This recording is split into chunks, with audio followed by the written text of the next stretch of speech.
You know what I mean? So obviously we shot it in 2019, and I knew that it wasn't going to come out until this year because of COVID. I knew it was going to get pushed back. And then last summer, when, you know, obviously George Floyd and 2 summers ago now. What was summer 2020?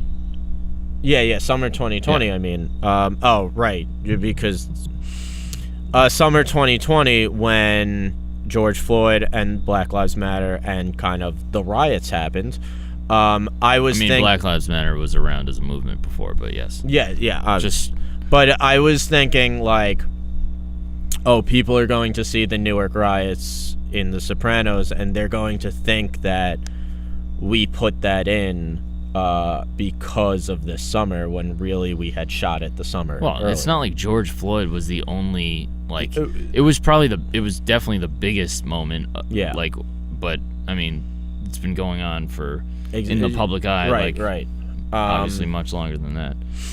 I get your point, though. Like, people were saying, like, and people have made that criticism. Yes. Like, oh, 2021. Yeah. He gets cucked, like, by the black guy. Yeah. Like, you know, and it's like, but, you know, then again, like, they were just trying to do too much. Like, you're trying to make a commentary on race. Yeah. And you're trying to tell this, like, kind of telling a Tony Soprano origin story, but not really, and use the actual guy's kid. Yeah. Like, and get all this, like, hype, over-the-top marketing for, like, the Sopranos fans, and tell an original story at the same time. Like, right. You know, it almost would have been better if they went, like, more under the radar with it, and, like, David Chase, like, just did that story, and it was, like, set in Sopranos universe, but it wasn't, like, so hyped up. Because it just, like, it couldn't do everything that the expectation was. I did have, and I had this reading the script, my same opinion was that Tony was in it too much. He was in it. He wasn't in it that much, but he was in it too much for how important he was. Yeah. You know what I'm saying? I know what you're saying. Like, he was in it a lot for someone who is essentially a side character. Yeah, exactly. Like, they never went in on Tony. Yeah.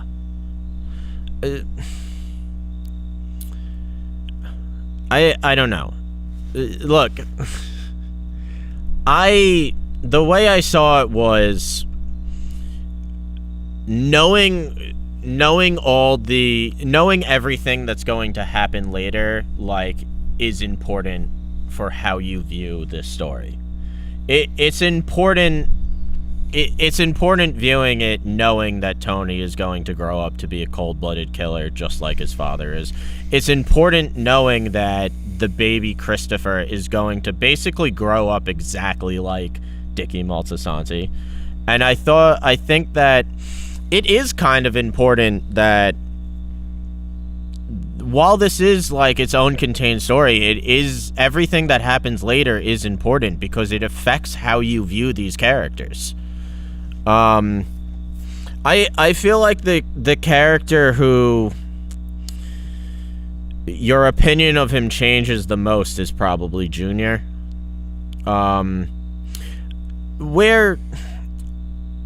What they kind of, like, didn't do with Tony Soprano, they do well, I thought, with Junior. What do they do well with Junior? You see why Junior is the bitter old man in The Sopranos because of this movie.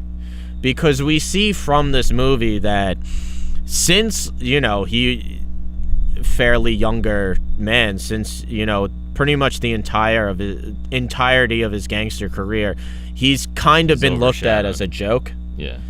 And we see that by the start of The Sopranos, he's really tired of it. There's a reason why he's fighting so hard to be taken seriously in The Sopranos, is because basically no one's ever respected him his entire life. Well, he's like the guy in the royal family that's, like, not in line to take over, but he's always been there. Yeah.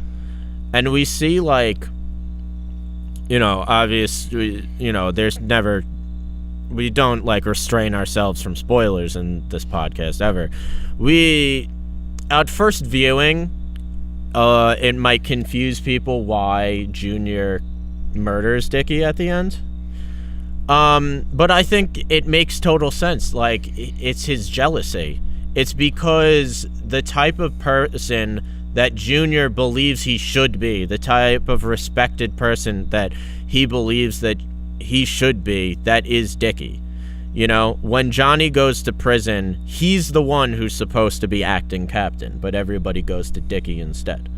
And even like Tony Soprano, young Tony Soprano, he's supposed to look to Junior second as a father figure. Junior's his biological uncle, but instead he looks to Dickie. And I think 100% it makes sense of why Junior wants Dickie dead, Yeah, but I don't know that the way that they do it in the movie is like, oh, he laughed at me because I fell, now I killed him. Yeah, I feel like maybe they played onto that specific moment too much. Yes. That's another thing on second viewing. It's just like, oh, they're actually kind of building from the beginning of the jealousy that... And also another... Like, Johnny Soprano says to him, like, oh, Dickie went away, and now... Like, on second viewing, you do see that they were, like, planting little seeds a little bit more. Yeah. But... And another thing, so, like, one of the great scenes in just episodes is when Tony basically sends Christopher in the Soprano series after the retired cop who he says murdered his father. Yes. And I like how they set up the question of, is Tony lying? You don't know. Even watching this movie, we still don't know if he's lying. One, we see that Junior's behind the murder, but we don't see who actually does it. And we don't see also like who else knew. Yeah, and who else knew. And I always think it's interesting of just like maybe that cop had nothing to do with the murder at all. You're jumping around, but you're talking about the show. Yes. When Tony said they see the cop at his retirement party, and then he tells Christopher that basically this is the guy who killed your father, and Christopher goes in and kills the guy. Yes. My reading on that, which you always said too, which I think is the truth, is that Tony is lying to Chris. But also, like, what is the motivation? Did Tony have some motivation for that guy to be killed? Because that would make a lot more sense. We never know. So that's weird. Yeah. But watching this and then watching that scene, does Tony even know the whole story? Because it's very possible that they never told him that... Yeah, Junior wouldn't have told him. That Junior wouldn't have told anybody. So, it's possible Tony is just lying. It's also possible that maybe that's what Tony was told. That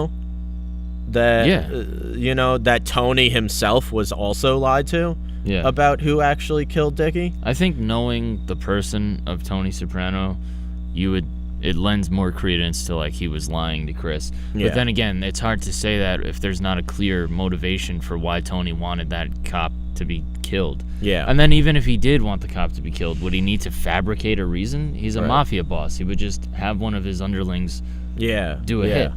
Yeah. So who knows?